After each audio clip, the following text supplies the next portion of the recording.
A'udzu billahi minasyaitonir rajim. Bismillahirrahmanirrahim. Rabbi shrah li sadri wa yassir li amri wahlul 'uqdatam min lisani yafqahu qawli. Rabbana zidna ilman warzuqna fahman bi rahmatika ya arhamar rahimin. Subhanaka la ilma lana illa ma 'allamtana innaka antal alimul hakim. Bismillahirrahmanirrahim. Assalamualaikum warahmatullahi wabarakatuh.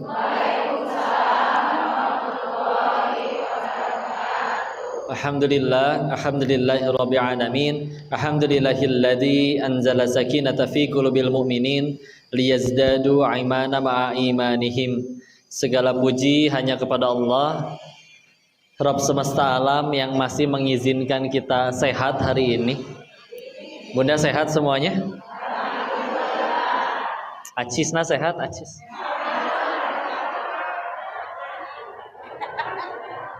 Tenang ya. Allah Maha Kaya. Udah datang ke majelis ilmu, insya Allah pulang dari sini hutangnya Allah lunasi ya. Amin ya rabbal alamin. Meskipun masjidnya depan mata, bajunya, alas kakinya ada, kendaraan siap, niat pun sudah. Kalau Allah tidak izinkan sampai, bisa nyampe sini tidak? Nah, berarti yang udah nyampe sini karena sudah soleh-soleha atau karena Allah yang tolong? Semoga setiap hari kita sebetulnya ditolong Allah ya. Semoga pertolongan Allah ini bisa menjadi bekal terbaik untuk pasti akan pulang ke hadapannya ya. Dan salawat berserta salam semoga selalu tercurah kepada junjungan kita baginda Rasulullah Muhammad sallallahu alaihi wasallam beserta para keluarganya, para sahabatnya, dan mudah-mudahan Allah sanggupkan kita istiqomah mengikuti sunnah-sunnah beliau hingga akhir hayat kita. Amin ya rabbal alamin. Alhamdulillah, berterima kasih kepada ayah bunda, wabil khusus Bapak Haji Tubagus Yasep Akbar, Masya Allah, yang menjadi wasilah Allah izinkan berdirinya masjid yang indah, yang cantik ini. Nyaman Bu ya masjidnya ya. Semoga ini beliau sudah membangun masjid ini, tinggal kita yang memakmurkannya. Mudah-mudahan menjadi pahala jariah bagi beliau, juga bagi mamah, neneng, nggak mau dipanggil bunda, mamah katanya. Ya, sama neneng, insya Allah biar awet muda. Semoga Allah selalu menjaga beliau sekeluarga, alhamdulillah dimakmurkan, dimuliakan dunia dan akhirat, insya Allah. Atas nikmat dari Allah bisa kumpul di sini. Ya sih ingat betul, kalau ditarik mundur sekitar 6 tahun yang lalu, sama duduknya di depan meja juga, cuman di hadapan mejanya bukan bunda-bunda soleha, bukan para orang-orang yang dimuliakan Allah, tapi dulu mejanya meja judi, di hadapannya pun ya para penjudi yang lain ya. Allahnya yang terlampau baik hingga akhirnya diizinkan pulang, padahal mudah bagi Allah mematikan diri ini waktu itu, detik itu juga mudah bagi Allah. Dia mengizinkan diri ini untuk ngaji bareng di sini. Sama sekali tidak ada kebaikan pada diri ini, yang ada adalah pertolongan Allah aja. Justru pengen mohon doa dan nasihatnya karena nggak tahu, kok kan kokonya udah tobat, tapi nggak pernah tahu tobatnya diterima atau belum. Kan nggak pernah dapat SMS selama tobat Anda sudah diterima, nggak ada. Kita tadi sholat juga nggak tahu diterima atau nggak pernah dapat SMS selamat sholat Anda sudah diterima. Kalau ada SMS-nya, kayaknya udah kita screenshot ya, dipajang di status. Tapi gara-gara dipajang di status jadi ria, jadi gugur lagi pahalanya. Masya Allah. Semoga Allah bisa terus menjaga niat kita lillahi ta'ala ya. Kesini niatnya ngapain Bu? Ngaji. Berarti nggak ada foto-foto kan ya? Masya Allah. Foto lah. Ya udah, alhamdulillah lah. Yang penting sehat sadayananya. Udah pernah ketemu sebelumnya? Ini baru pertama berarti?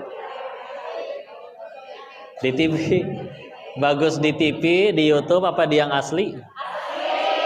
Oh masa ya. Soalnya yang asli bisa dicepengnya.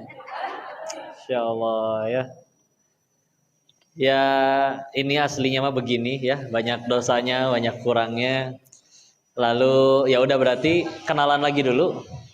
Kenalan. Namanya kan udah tahu siapa namanya? Denis. Kok Denis? Kenapa dipanggil Koko? Cina ya. Sama satu lagi karena laki-laki. Kalau perempuan soalnya jadi Cici Lalang sesorodotan ya. Meni apal ya. Udah gitu nama Tionghoanya Lin Chin Fu. Ulangi. Bagus, silakan dimorojaah nanti setoran ke Ustadz ya. Terus Lin itu marganya, Chin dari kata Cinse artinya emas, Fu dari kata Xing Fu, blessing, berkah. Banyak emasnya, banyak berkahnya. Tapi kalau meninggalnya nggak dalam keadaan Islam percuma ya. Kita ada takdir yang bisa dipilih, ada yang tidak bisa dipilih. Nggak bisa milih. Mau jadi laki-laki, perempuan nggak bisa milih. Terlahir keluarga yang mana nggak bisa milih. Tapi insya Allah kita bisa milih ingin wafat dalam keadaan seperti apa ya. Sampai kadang ketika kita bilang kebutuhan manusia kan cuma 3 katanya. Sandang, pangan, papan. Atau kadang primer, sekunder, tersier. Ternyata ada kebutuhan yang keempat. Tahu kebutuhan yang keempat? Kebutuhan ingin diakui oleh orang lain. Betul apa betul? Apa buktinya kok? Lihat kaki kita ada berapa? 2. Berarti butuh sendal berapa? 2. Kenapa ada orang yang punya alas kaki sampai 50 siki? Ya. Jualan. Nah, ganti-ganti. Kadang nyampe bikin vlogging, "Hai guys, selamat datang di rumahku. Ini ruangan, ini kamar saya bukan kamar, ini ruangan untuk naruh sepatu aku doang." Dikasih kamar sepatuna, diselimutan meureun sepatuna ge nya. Ntar ada yang berkata, "Kan Bo, emang kenapa kok belinya pakai uang halal, nggak ngutang, nggak nyuri, gimana dia tuh mau beli atau enggak juga?" Betul, nggak ada yang ngelarang buat beli. Tapi yang jadi masalah kalau belinya buat diakui orang lain. Ya. Apa fungsinya alas kaki? Kan biar nggak kacugak ya. Ibu hafal kacugak? Kenapa ketawa? Hah? Saya ini di Bandung Bu, jadi saya saya dari Bogor ya bisalah Sunda dikit-dikit. Saya pakai Mandarin Ibu tambah pusing Bu. Atuh kacugak kan apal meren ya. Tapi pernah kita pakai sepatu putih glowing masih mengkilap anyar kene gitu ya. Ke masjid dijamin nggak akan mau soft paling depan ya. Sengaja agak deket pintu ya. Biar pas ruku teh aya kene. Sami Allahu liman hamidah. Ya. Pulang-pulang hujan gede, becek, tanah, sepatu bodas. Sepatuna dicandak, dipeluk taruh dalam jaket. Sepatu yang tadinya fungsinya mencegah kita dari kacugak, mending kacugak daripada sepatunya kotor. Ada yang seperti itu? Ada ya. Normal atau tidak? Tidak, ya. Tidak benda Bu ya. Tidak. Udah gitu kadang kan suka ada pelajaran, kajian. Ambil yang baik, buang yang buruk. Dia ke masjid pakai sendal yang buruk, ngelihat sepatu yang baik, ambil yang baik, buang yang buruk. Salah menempatkan ya. Ada yang lebih aneh lagi. Apa fungsinya jam tangan? Ngelihat waktu. Kalau pengen ngelihat waktu, jam tangan yang gambar Dora yang 25 ribuan bisa Bu ya. Ya, yang 50 ribuan lah yang polos ya. Tapi tahu nggak ada jam tangan yang harganya 5 miliar Bu. Aya nu meser deh Ibu. Kalau ngebeli bahasa Sunda paling lemesnya apa? Meser udah pas ya? Hah? Nanggaleun. Soalnya di Bogor mah agak kasar, bisi saya tersopan hampurannya. Jadi pengen nempalin pakai yang ini, aduh bisi kasar, takut nggak sopan deh. Jadi ada yang beli Bu jam tangan 5 miliar ya. Kalau kita belinya mobil mahal sama mobil murah, mobil mahal biasanya lebih cepat daripada mobil yang murah ya. Nah jam tangan lebih mahal, apa muternya lebih cepat daripada yang murah? Sama ya. Jam tangan kamu itu 5 miliar kelebihannya apa? Ini 1 jamnya setara 5 menit bro. Atuh ngaco, ngapain dipakai ya? Ini saking cepat muternya bisa jadi kipas angin bro. Gitu ya. Ya itulah ya. Kenapa orang udah sering nge-gym, fitness, badannya udah gede, jadi sukanya pakai baju ketat. Hah? Ya kelihatan ya. Kenapa nggak pakai jas hujan gombrang gitu kan? Nggak pakai sangan hasilnya. Ya. Sengaja nunggu-nunggu ditanya toiletnya di paling mana. Shit. Biar kelihatan ototnya. Kan gampang ya. Di mana toilet? Tuh. Udah ya. Cuman itu dia. Dan capek Bu hidup kayak gini teh Bu. Pernah ngerasain waktu tinggal di Thailand ngelihat orang emang berdasarkan penampilan. Dan yang paling menyakitkan dan sakit hati, ada orang yang udah beli yang mahal, orang masih keneh terpercaya ya teh melinu asli. Ya. Ada teman di sana, dia beli jam tangan asli beneran, tapi orang nggak pernah percaya. Setiap kali diledekin, makanya dia untuk menanggulanginya, setruk pembelian jam tangan mahalnya, kemana-mana di kantongan ya Bu. Jadi setiap kali diledek, oh jamnya palsu ya KW ya, ditunjukin, nih bro beneran asli, tuh lihat harganya beli. Orang masih komen lagi, itu bonnya siapa kamu ambil? Sakit hati ya. Capek Bu. Ketika kita bicara la ilaha illallah, apa artinya? Nah, paling umum itu terus ya, tiada Tuhan selain Allah. Padahal Tuhan dalam bahasa Arab itu adalah Rabb. Tuhanku Rabbi, Tuhan kami Rabbana Rabbuna. Tuhan semesta alam Rabbul alamin ya. Nah, di situ kan menggunakannya bukan Rabb ya, la ilah. Nah, ilah itu secara bahasa lebih tepat diterjemahkan bukan sebagai Tuhan, tapi sesembahan. Ulangi. Secara bahasa. Nah, tapi kalau secara lugawi, secara maknawi, secara ya. Kok dia Islam, dia juga sholat, tapi setiap kali ketinggalan sholat nggak pernah nangis. Setiap kali kehilangan jabatan baru dia nangis. Berarti ilahnya jabatan. Kok dia sholat, tapi ketinggalan sholat hari-hari, gitu ya. Kehilangan duit dia nangis-nangis. Berarti ilahnya. Nah ini yang membedakan ya. Sehingga kadang dengan penjelasan ini berarti setiap kali kita ada masalah, cara paling mudah menyelesaikannya kadang nggak usah diapa-apain, nggak usah pakai tips, trik, strategi, nggak usah, terkedah ya. Semudah gimana? Semudah kita ganti sudut pandang.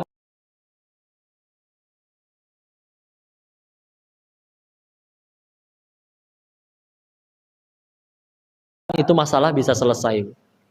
Contoh, bagi orang yang mengoleksi buku-buku komik, tahu buku gambar, hilang satu aja bukunya, bisa nangis dia ngejerit-jerit, guling-guling di tanah kayak tempura, ya. Koko sodan naon ngaranna? Apa? Hah? Koko Osehan. Oh udah ganti. Hah? Bukan Kokoronotomo, bukan? Ya, begitulah ya. Tapi bagi orang yang nggak ngoleksi buku komik, hilang satu lemari bukunya bodo amat, biasa aja. Kejadiannya sama, hasilnya beda. Ya, apa perbedaannya? Ilah di hatinya siapa? Matak ya. Dari sini aja kita udah bisa ngambil kesimpulan. Oh pantesan ya para nabi, orang soleh zaman dahulu pahala seueur. Dosa terampuni. Kalaupun ada dosa, kalau bukan nabi, sedikit pasti lebih sedikit daripada kita. ujian lebih parah daripada kita, tapi tetap jadi orang yang lebih baik daripada kita. Ya, nggak ada satupun yang pundung. Tahu Bu pundung? Iya. Teka bayangnya kalau Nabi kita pundungan, Bu. Wahai Rasul, kenapa engkau tidak berdakwah hari ini? Hambung ah kamari ge dialek wae ku batur nyeri hate aing mah. Ya. Kalau Nabi kita pundungannya, Islamnya nggak akan sebesar ini ya tuh ya. Tapi Nabi kita mah Masya Allah. Jangankan dicaci, dimaki, bersatu seluruh jin dan manusia ingin mencelakai kita pun Allah nggak kasih izin, sehelai rambut pun nggak akan jatuh. Tenang, weh. Ya. Ya udah. Kan yang mau diuji seperti apapun, mangga ya Allah. Yang penting kau suka. Tapi nggak ngomong mangga juga sih, kan bukan orang Sunda ya. Ya.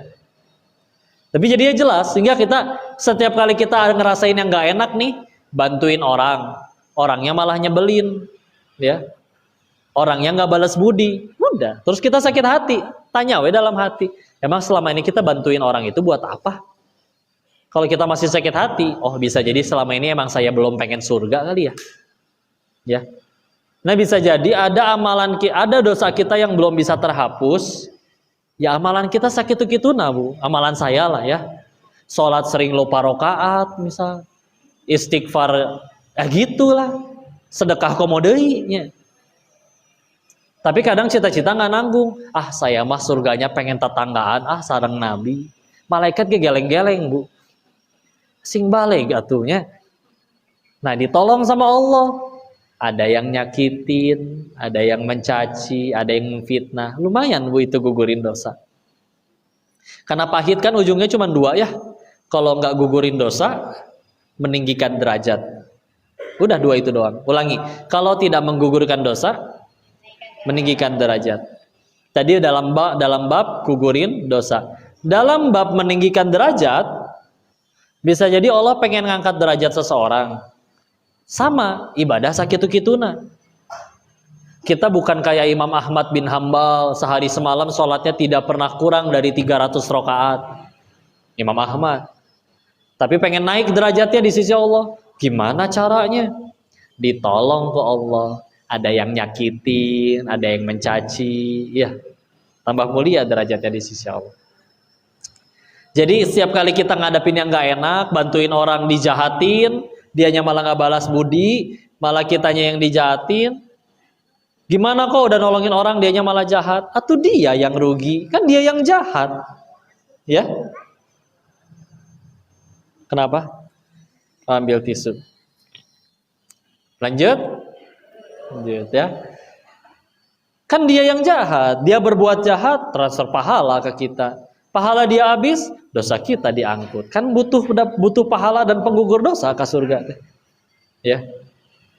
Tapi kan udah berbuat baik dia malah jahat kayak gitu. Ya kan kita berbuat baik bukan supaya dia suka, supaya Allah suka. Apalah artinya satu dunia cinta tapi Allah benci? Cilaka kene. Apalah artinya satu dunia benci tapi Allah sayang? Selamat angger. Ya. Tapi atuh tinggal kelakuannya kayak begitu. Atuh kita meninggal nggak ditanya kelakuan orang, ditanya kelakuan masing-masing. Sampai kadang pengajian pertanyaannya, kok apa hukumnya tetangga saya begini. Ngapain mikirin hukuman orang? Ya. Bismillah lah, jadi kebaikan weh. Ya. Tapi kok saya beneran ngelihat dia maksiat depan mata? Gampang.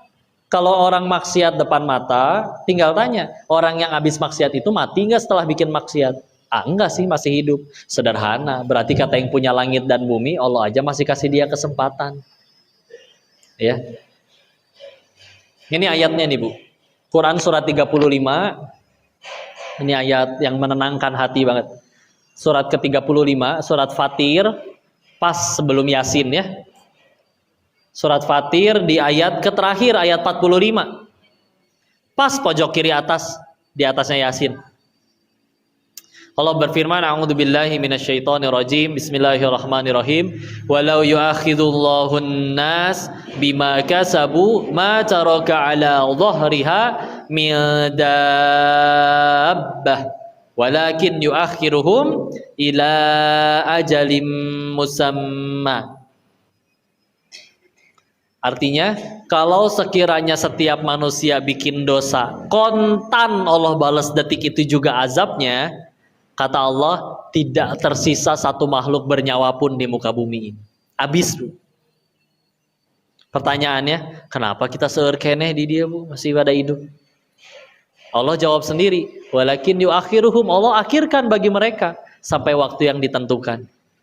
Jadi kalau untuk diri, terkadang kita ngerasa iya salah, iya harus tobat, tapi di ampunan mualnya, ya setan ngegoda, udahlah kepalang basah, nyemplung we sekalian, ya.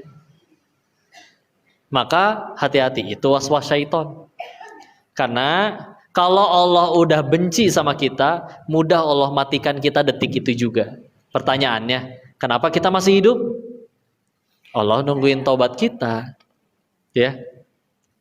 Kalau Allah emang udah geleh sama kita, Bu, ya, udah mati, Bu, detik itu juga, Bu. Kita masih hidup, Allah nungguin. Jadi pernah ada kata terlambat untuk bertobat. Sebelum nyawa sampai kerongkongan, peluang diampuni masih ada. Karena kalau Allah emang udah nggak ngasih peluang untuk diampuni lagi, banyak Allah matiin detik itu juga ada. Ada kan pernah dengar kisah-kisah lagi maksiat mati? Ada. Ya, itu baru udah nggak tertolong. Tapi kalau kita habis bikin dosa masih hidup, hal pertama yang mesti kita lakukan tobat. Kalau bisa ambil wudhu, sholat tobat. Ya. Itu kalau ke diri. Kalau ke orang sama kayak tadi. Kok saya lihat dia maksiat kok. Tinggal lihat aja beres maksiat dia masih hidup nggak? Masih sih, tambah lintuh malah. Ya udah. Berarti kata yang punya langit dan bumi, Allah masih kasih dia kesempatan. Siapa diri kita, hak kita itu apa? Kita sama-sama hamba yang pernah diampunin sama Allah. Main hakim sendiri, nukitu mamual ka surga, nukitu mamual diampunan, cek saha, ya, sahur saha, lebih lemas sahur ya, sahur sepuh, insya Allah. Kan seperti itu ya, kan masya Allah. Fokusnya ya udah jadi kebaikan. Orang maksiat depan mata yang kita lakuin 3. 1, dakwahi, ya. Dakwahi itu bukan berarti harus naik ke mimbar diceramahin, enggak. Ajak makan, ngobrol berduaan, itu juga udah dakwah. Kenapa kamu ngelakuin itu? Ajak ngobrol, ya, itu juga udah jadi dakwah. 2, gimana kok kalau yang maksiatnya kita nggak kenal? Doakan yang kedua. Karena kalau kita doakan orang lain, malaikat doakan yang sama doa tersebut untuk kita. Bisa jadi selama ini kita doa nggak dikabul-kabul, kita terhalang dosa, Bu. Malaikat mah kan nggak punya dosa. Ya, kita didoain sama malaikat yang nggak punya dosa, masya Allah. Yang ketiga, kalau nggak ada orang ngelihat orang maksiat depan mata dan dia masih hidup, cara yang ini untuk dalam hati dulu sendiri ya, sebelum nanti akhirnya kita dakwahi atau mencegah perbuatan buruk ya. Tapi ini juga penting. Pertama, yang ketiga, jaga hati kita tetap bersih. Ya. Kok dia maksiat depan mata? Malamnya tobat, nangis sejadi-jadinya waktu tahajud, minta ampun di hadapan Allah. Bisa jadi malam itu juga dia diampuni sama Allah, derajatnya mulia di sisi Allah. Malah ada orang yang malah tergelincir, yang maksiat orang, tapi yang dapat dosa dia. Kenapa? Karena kita julitin, kita gibahin terus sampai bulan depannya. Orang maksiat nih, iya dosa betul.